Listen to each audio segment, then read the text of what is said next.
Two balls and a strike to count on Taylor. Reyes fires, swinging a drive, deep left field. This is way back. Walk-a-walk. Chris Taylor.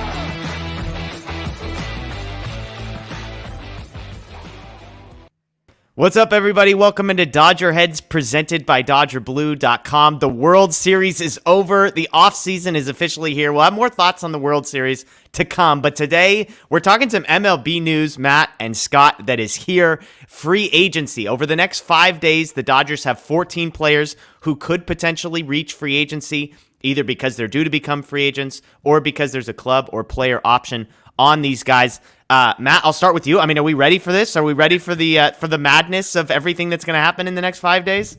Yeah, a little bit. I mean, I think it'll be interesting because there'll probably be kind of the initial rush of decision making that needs to be done, and then I think we'll head into a very slow trickle, sort of winter freeze that unfortunately we've seen in years past. Yeah, I mean, I think I'm with you, Scott. Like the same thing. Like it's going to be a 5-day period. Then I guess there's a 10-day period where guys decide on the qualifying offer. After that 15-day stretch, it feels like everybody goes on vacation for a couple of weeks. Is that where you're at, Scott? Yeah, absolutely. Just same thing Matt said. There'll be kind of a cool down period, and then I really wanted to see it get going. But there's a lot of decisions that need to be made. Yeah, well, thankfully, we don't have a lockout hanging over everything this year for what feels like the first time in like a decade, just because of how brutal the last couple of years have been. But just as a refresher on calendar, again, the day after the World Series, players become free agents if they are out of contract. They cannot sign anywhere for 5 days. The Dodgers have the exclusive rights to negotiate with their own players for that period. But after 5 days, if no deal has been reached, then they become free agents. If a guy has a player option or a team has a club option, same thing. They've got a 5-day window to make a decision on that. And lastly, the qualifying offer also would have to be extended within that 5-day window. And then again, players would have 10 days after that to decide. A refresher on the qualifying offer, there was talk of getting rid of it.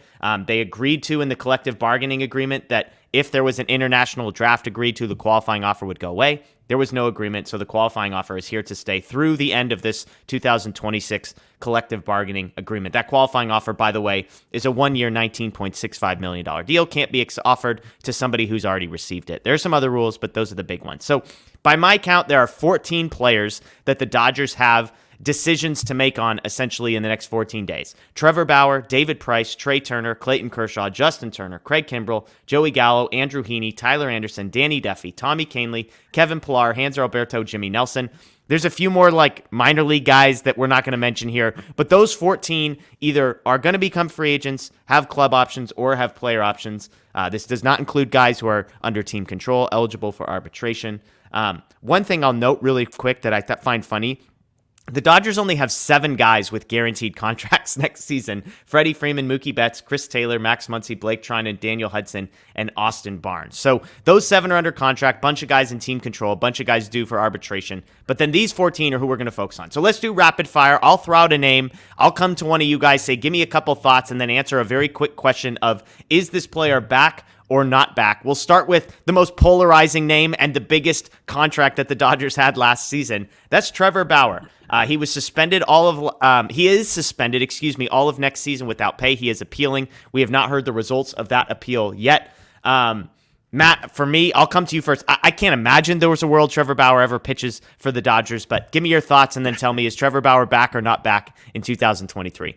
Yeah, I agree with you. I mean, I think he'll go through the motion of having, exercising his player option to remain under contract at his salary. I forget the exact number, but 30 plus million, right, for 2023. Yeah. But he's suspended. And so at least for now, I know he's going through the appeal process. We'll see how that plays out. But even if his suspension is reduced, I don't see him pitching for the Dodgers. Scott? Yeah, much of the same. It's kind of an unprecedented situation. I really couldn't imagine a world that he returns to the Dodgers. If he does, something insane will have had to happen, or they'll just have to turn a blind eye and get Men in Black and forget everything happened. Yeah, we've got 3 not backs for Bauer there. I'm with Matt. I think he's going to opt in because if he somehow is eligible to return, he's going to want that fat paycheck that the Dodgers owe him. But if he is suspended without pay for the entirety of this season, his time with the Dodgers will officially have come to an end. Next up, another guy that made a lot of money last year, may not remember it, but David Price is second on this list. He got paid $32 million, half by Boston, half by the Dodgers. and was actually good. It's a guy that I was predicting to be cut before the season started. He goes on for a 2.45 ERA, surprisingly effective, but did not feature in the postseason. Just turned 37. Scott, I'll start with you. Any chance David Price is back with the Dodgers next season? Oh, David Price, wish him the best. He did his job. He was kind of the Nick Punto of the trade, and he did what he was. He was pretty solid. He wasn't spectacular, but when he was there, he felt like he was a forgotten man. But I don't see a world that he's back either. Yeah, I don't know if he felt forgotten. I think he was forgotten, but 2.45 ERA. Matt, 1 year veteran minimum type deal back with the Dodgers. What do we think? Yeah, I mean, maybe there's like a 5% chance of that. I think another thing to consider is the retirement possibility for David Price. That was kicked around. He was asked about it, and he had said, that he would wait to see what his kids think, and he kind of leaves it up to them. And then a few weeks after that, maybe a month after that, Bob Nightingale came out and said David Price is retiring, and then David Price came out and said, no decision has been made. I know we did a video on that stuff because we were trying to figure out, like, that seems pretty clear cut. How do you sort of mess that up? But I think that's, I don't see him back. I guess like the odds are significantly stacked against that for various reasons. Yeah, to answer your question of how you mess that up if you're Bob Nightingale. That's how you mess that up. But if I was a betting man, I would go with retirement. I am with you two, not back for David Price. Now's where we start to get to some interesting names. Trea Turner is next. Look, we're going to have dozens of videos over the coming weeks about Trea Turner. We know how good he was. He made $21 million in the final year of arbitration. Arguably the best free agent in baseball, given the value of shortstops. I think you can make that case. He was 12th in the league in wins above replacement, had 21 home runs, hit 298, 343 on base, 466 slug. Matt, I'll come to you. Trea Turner, back or not back with the Dodgers next season? So I don't want to fully be held to this, but right now I'm feeling back. But it's not very confident, but I'll say back, and I'll save my expanded thoughts for our later videos. Okay, for our HR problem, Scott, who is a Carlos Correa fan, Trea Turner, back or not back next season? So he's due to, absolutely make have a, average AAV of 30 plus million. So with that, there would definitely have to be moves, that corresponding things that go into that. I know they have a lot of rosters, like a lot of cap space. I for some reason, something tells me he's not back. Okay. I don't know what it is, but something's just telling me he's not back. And it's not because I want Carlos Correa with the Dodgers. None of us believe you, Scott, but that's fine. I know. Nobody will believe me. It's okay. Everybody can at me on Twitter, and that's fine. I'll be happy to go back and forth. But I just, something about it. Something tells me I don't see it back. I hope they land a shortstop. If it's Trea Turner, then we know exactly who we're getting. Yeah. But something tells me he won't be back. I'm with Matt. I don't feel great about it. I don't love Trea Turner as sort of a long-term fit, but they need a shortstop next year. I think he's the best option of the guys that are out there, even given all of the concerns. Obviously, if they can get him on like a 5-year huge money deal, I would feel way better about that than like a 7 or 8 year deal. But I'm going to go right now with a slight back on Trea Turner. Okay, we're just going to keep things rolling. Clayton Kershaw, not to go too far down here, 6th in ERA in baseball among guys who had 125 or more innings pitched. That was a 2.28 ERA. He was 3rd in expected ERA. That expected ERA, his best since 2016. How about Kershaw dialing things back? He'll turn 35 in March. Matt, I think it was in one of our live videos, somebody pointed out that like Jacob deGrom is basically the same age as Kershaw, and everybody wants to give deGrom like $200 million. So just to put things in perspective there, look, we know about there's health concerns. We've done this every year. We know they're not going to extend him the qualifying offer out of respect. Scott, I'll come to you first. Back or not back for Clayton Kershaw? Dodgers will kind of play this the same way they did last year. They'll give him the reins on this. And it's really remarkable. Clayton Kershaw, we could do hours on Clayton Kershaw and what he means to the Dodgers. And the fact that Andrew Friedman just said it's up to him. He wants to come back, they'll make it work. And that's just it, and he's worth his value there too. So it's not like it's just for a guy he's just a 4th guy in the rotation. He's a front end starter. So you're waiting on a surefire Hall of Famer to decide if he's coming back, and that's fine by me. And I don't think anyone will turn that down. He's top 10 pitcher in baseball, in my opinion, still. So back or not back? I just think he's back. Like he said, he's got one more. That's up to his family. But all things aside, Last year was a little bit more indecision. This time he said, I think I got one more in the tank. So let's see Clayton Kershaw back. Come on. Yeah. Matt, you agree? Yeah, I definitely agree. I think, had the Dodgers won the World Series, I was hinting at, I could see a scenario where he retires at that point, and I think it would have made sense. But I think he wants to keep playing, and I think the Dodgers, like Scott said, they obviously want him back, and it makes sense for them to agree to another one-year deal. Okay, clean sweep. I'm with you. I think Kershaw is back with the Dodgers next season. Justin Turner going from figurehead of the franchise to figurehead of the franchise. Club option here, $16 million. They can choose to pick up or not. It's interesting that they had one of these with Muncy. They renegotiated that contract and agreed to it. They did not do the same thing with Justin Turner. Silver Slugger nominee here, Justin Turner, Roberto Clemente Award winner, turns 38 this month. He hit 278 this season, same as last year. Those are his lowest marks. 278 is his lowest batting average since 2016, besides the last 2 seasons, when he hit 275, by the way. So to tell you how consistent he has been, the 13 home runs, concerningly low number, in my opinion. Defense probably can't entirely be counted on, but we know the clubhouse factor. So, Matt, this will be kind of our last one that we spend, a couple minutes on, and we'll get a little more rapid fire. But Justin Turner, $16 million club option, back or not back? I see him back, but under different terms. Yeah. I think everybody. I know Scott will chime in, and Jeff, you will. I think the reasonable expectation is they buy out their team option. And then I think at that point they'll work out, maybe a 2-year deal, a lower AAV type thing to keep him around. Obviously, the universal DH sort of helps. It'll be interesting to see how much third base he potentially still plays next year for them. Yeah. My expectation is it would be similar to what we saw this year, where it's, almost, I don't know if it was quite 50-50 with Muncy, but it'll be a similar arrangement would be my guess. But yeah, I see him back similar to the Clayton Kershaw angle, still a very productive player. Important to the clubhouse, important to the community, and I think the Dodgers and Andrew Friedman do value those aspects as well. Scott? Totally agree. He's a pivotal Dodger. He encompasses what you want with your clubhouse, with your franchise. I think he'll be back. I think they'll buy him out. I think it's a $2 million buyout. I think it's kind of a no-brainer.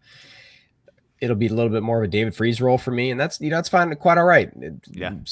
Scale his play back a little bit, and I think that'll be just perfect for Justin Turner. I don't think he'll have any problem with that either. Getting a veteran hitter in there, coming in when you need him, and it's just kind of a perfect marriage. It will be, and it has been. I can't say enough good things about him.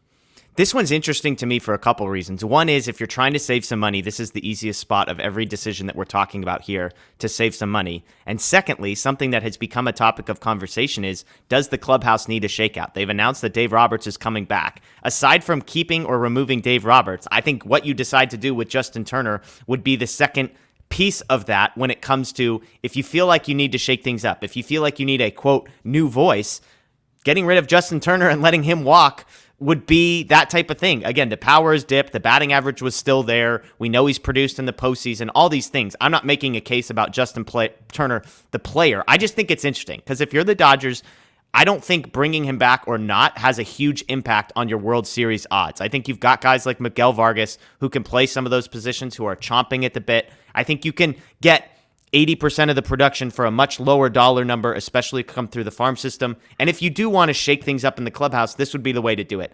I agree with you. I think he's back. I just think that's one to watch because I think if something leaks out where he ends up playing somewhere else, I guess I wouldn't be totally shocked. So just throwing that one out there. Let's get to probably the easiest one on this list. Our good friend, Craig Kimbrel, 3.75 ERA last season. It felt worse than that. He made $16 million.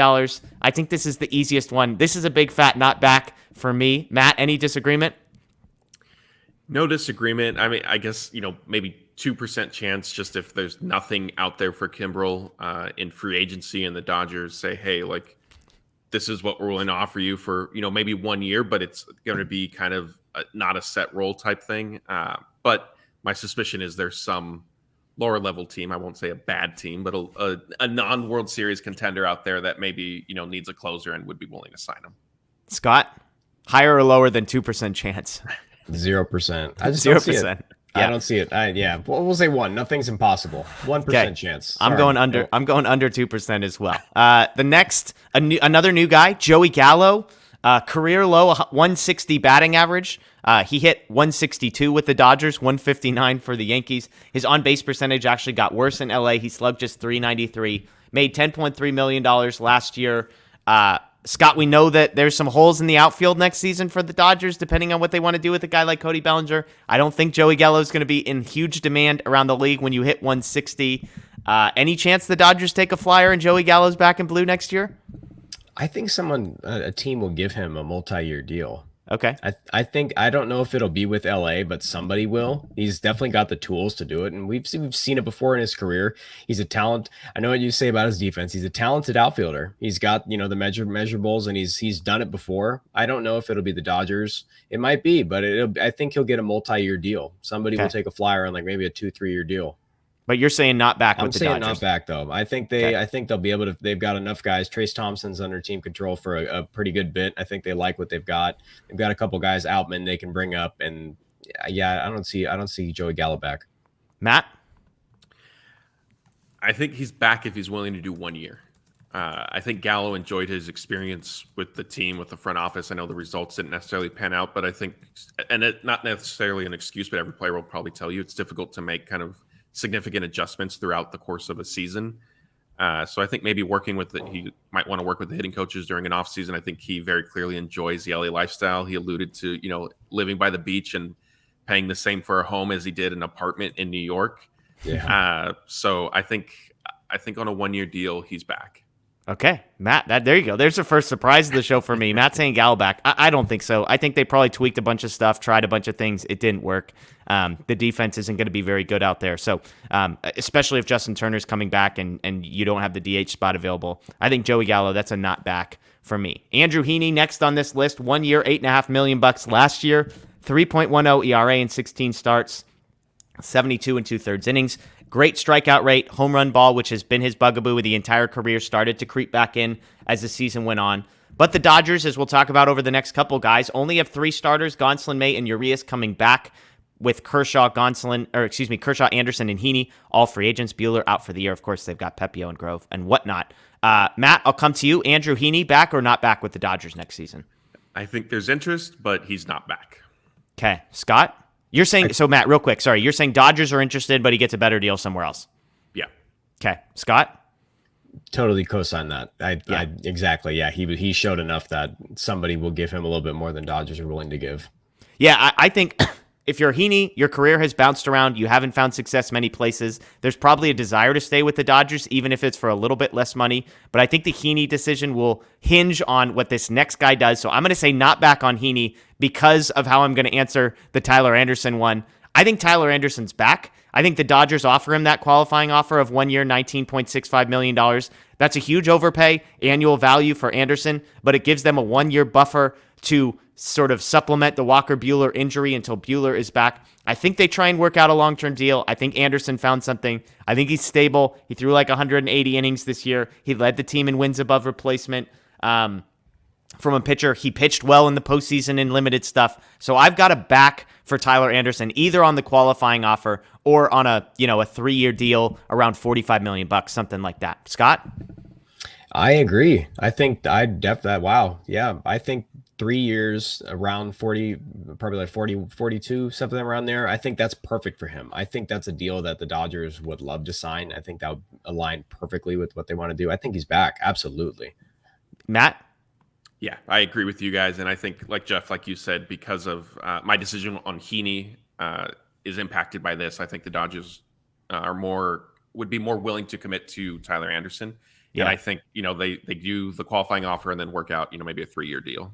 And again, with Heaney and Anderson, I just see guys that, like, if you've been 7 other places and have not been very good, like, it might seem cool to go get an extra $3 or $4 million on a 1 year deal somewhere else. But if you think 3 years in LA is going to prolong your career and give you more success on top of enjoying the experience and having a chance to win, I think that's a real business decision that these two guys might make. All right, now we're getting into some random ones. Danny Duffy, club option here. Allegedly has been a Dodger for the past year and a half. To be determined, can't confirm that. $7 million club option. Going to go out on a limb and say that one gets declined by the team. Turns 34 in December, 2.51 ERA. The last time he pitched, that was in the first half of 2021. But the last we heard, his rehab halting in September. Matt, I think we don't even need to discuss the $7 million club option because there's no chance that gets picked up. Do you think Duffy's back with the Dodgers, even on a minor league deal next season? Yeah, so I guess assuming he is like not significantly injured where he just can't pitch again, I think he is back. I think they give it another go. I think he wants to pitch for the Dodgers. I think the Dodgers are willing to take the chance, and at this point it may be a minor league deal as opposed to, a major league contract that he got this last time. But I see him back with the organization in some capacity. I could see like the Kevin Pillar deal where it's a minor league deal, but if you make the major leagues, all of a sudden you get bumped up to a couple $1,000,000. Scott, where are you at? Back or not back on Danny Duffy? Same thing. I think they've invested enough time, enough of their resources in, probably not many resources, but they've invested enough time that I think that they'll decline the option, bring it back. Same thing, minor league option or minor league deal, ability for a major league roster spot, maybe. Okay. I'm with you. I think he's back, but not on $7 million. Tommy Kahnle, next up, signed in 2021, knowing he would miss the entirety of that season, came back this year, battled injuries, was effective when healthy, 2.84 ERA, but just 12 2/3 innings pitched. And yet you get to the postseason and he's a back end guy that you feel really good about. Scott, Tommy Kahnle, back or not back? I think that it's a little bit something with reminds me of Corey Knebel. I think it might be another team might view him just like that. They saw enough that they're willing to give him, maybe a little bit of a contract. I don't think he's back. Okay, you're saying not back. I like the Knebel comp, to be honest. Matt, back or not back on Kahnle? I think he is back. I think the Knebel comp is definitely good, but I don't know if I don't know if Kahnle showed enough to get enough, like a much more lucrative contract from another team. And I think he would want to remain with the Dodgers as well. I think the Dodgers' philosophy is they want high-end talent, even if it's unavailable for parts of the season. Like, it's the Rich Hill thing. Like, we don't care if he only throws 120 innings because in the postseason, if he's healthy, he's great. I think that's Kahnle. I think he's back. I think, I could even see like a 2-year deal for like $10 million or something like that for a guy like Kahnle. I think he's valuable to the Dodgers. He was great. I think he's back. All right, probably the most random name on this list, Kevin Pillar, made the big league club, got hurt almost immediately. He actually was technically available at the end of the season, way ahead of schedule on his rehab on that one. Just 13 plate appearances. He mashed in the minor leagues, an OPS over 1,000 in 42 games with 10 home runs. Will be 34. Matt, the Dodgers, lots of question marks in the outfield. Kevin Pillar seemed to be a guy that they liked. Do you think he's back next year on a major league deal? Not a major league deal. I think maybe it's similar arrangement where it's another minor league contract, and hey, if you make your way onto the roster, then you get X amount or whatever the case would be. I think he sticks around his organizational depth. Okay, Scott. Organizational depth. He's back. Okay, I think he's back too, but he would be a sneaky guy that I could see making the opening day roster as sort of an outfield utility guy, a little bit of depth. So I agree, organizational depth, but I'm going to go a little stronger and say I think he's back in a major league deal. Hanser Alberto, club option here. It's not a big club option, just $2 million. I don't know how you grade. I mean, great personality in the clubhouse with a 258 on base percentage. Is not an unbelievable defensive whiz at any of these positions. I don't know. $2 million doesn't seem like a lot. I just wonder if they want to use up the 26-man roster spot and the 40-man roster spot on Alberto. So I'm going to zag a little here. I'm going to say not back for Hanser Alberto. Scott? Oh, man. Hanser Alberto. I know Matt's told me before he is who they think is the Dodger. It's $2 million. I think they'll pick it up. But I think that's kind of like a no-brainer. It's $2 million. They've spent that money elsewhere in a worse manner. I think he's back, and if it goes south, and he forgets his pom-poms, then that'll change. But I think he's back. $2 million, no problem. He's a fantastic clubhouse guy, without a doubt. Yeah, I mean, Matt, for me, it's not the $2 million. It's the 26-man roster spot. So that's what I struggle with. Do you agree with Scott, though, that he's back? I do agree. I'm disappointed both of you forgot his pitching contributions. He's the Apologies. MLB record holder for most pitching appearances by a position player in a single season. Yes. And at $2 million, I think you bring him back. And if you find that you need that roster spot later down the line, you just eat the $2 million. I love it. You're just like, not my money. Light that $2 million on fire. Yep. Who cares? Definitely. Okay, last one. The most exciting one, the one we've all been waiting for, the one that Daniel Starkin has watched all the way through just to see how we answer this question. Jimmy Nelson, club option, $1.1 million for the club option if they choose to bring him back. Tell me if you've heard this before. Really effective when healthy, but rarely healthy. He missed all of 2018, all of 2020, and all of 2022. But 2023 is an odd year, boys. Jimmy Nelson is back. 1.86 ERA in 2021. Huge strikeout rate. Only $1.1 million. I mean, you're lighting $2 million on fire. Surely you're lighting $1.1 million on fire here, right, Matt? I think so. I think he's back. I guess I don't know if maybe they would decline the team option and try to sign him for like 800,000 instead of 1. I don't know, but to me that's not that big of a deal. There can't be a market for Jimmy Nelson. There's no way that they're bidding against anybody in the Jimmy Nelson sweepstakes. Right. And so they may try to take advantage of that. So I'm not sure how it gets there, but I do see him back with the organization. Scott? Totally agree. Yeah, it's not expensive. It's 1.1 million. Absolutely. I think he's back. But yep. Throw your arms in the air. The same thing with Danny Duffy. Kind of they've invested enough time and resources. I think they'll bring him back. I think they know what they have with him. Otherwise, they would have cut bait. But yeah, bring him back. 1.1. Imagine being a Pirates fan and you're watching the show and you're like, $2 million, let it on fire. 1.1 million bucks. Who cares if he doesn't work out? Like we paid Cole Hamels just to pitch, just to like work out for $1 million. So I just imagine being a Pirates fan and hearing that stuff. It'd be like your head would be halfway through the wall at this point in the show. So there you go. Lots to talk about. Again, we will break all of these down in far more detail, but we wanted to give you the overall primer heading into this 5-day stretch. That's a really, really big deal before things slow down a little bit. Then we head into winter meetings, and then the hot stove will start to pick up. That's Matt Moreno. That's Scott Geirman of DodgerBlue.com. My name is Jeff Spiegel. As always, we appreciate you joining us. Make sure to keep checking DodgerBlue.com. Tons of content throughout the offseason. DodgerBlue1958 on social media. And, of course, make sure you subscribe and ring the notification bell here on YouTube. Find us on podcast. Wherever you get your podcast, we're part of the Blue Wire Podcast Network as well. We appreciate you. Thanks for joining us all season. We're not going to skip a beat. We're headed straight into the offseason. Free agency talk is upon us. Enjoy the day. And, of course, even though the season's over, we're still saying it. Go Dodgers.